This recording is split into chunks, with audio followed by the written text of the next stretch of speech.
Ну, что можно сказать по этой игре? Во-первых, я бы сказал большое спасибо Федерации футбола, то, что устроили такой матч с таким соперником, как сборная Бахрейна. Это, я думаю, что самая лучшая подготовка к отборочной игре, к старту отборочных игр Кубка Азии против сборной Йемена. В целом по игре могу сказать, что посмотрели основной состав команды.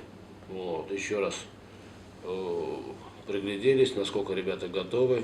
И плюс к этому нам удалось сегодня посмотреть наш ближайший резерв, который есть. То есть дали шанс ребятам, посмотрели. И, в общем-то, в целом довольны подготовкой. Самое главное, конечно, у нас игра 28 числа против сборной Йемена. Как прокомментируете сегодняшний матч? Ну, сегодняшний матч он сложился для нас, в общем-то, я скажу, был очень легким. Все-таки сборная Бахрейна приличная сборная, и в рейтинге ФИФА стоит на сегодняшний день, во всяком случае, выше нашей сборной. Вот. Хорошее поле, хороший спарринг. Единственное то, что пошел очень сильный дождь, местами даже был ливень, поэтому немножко поле было тяжеловато.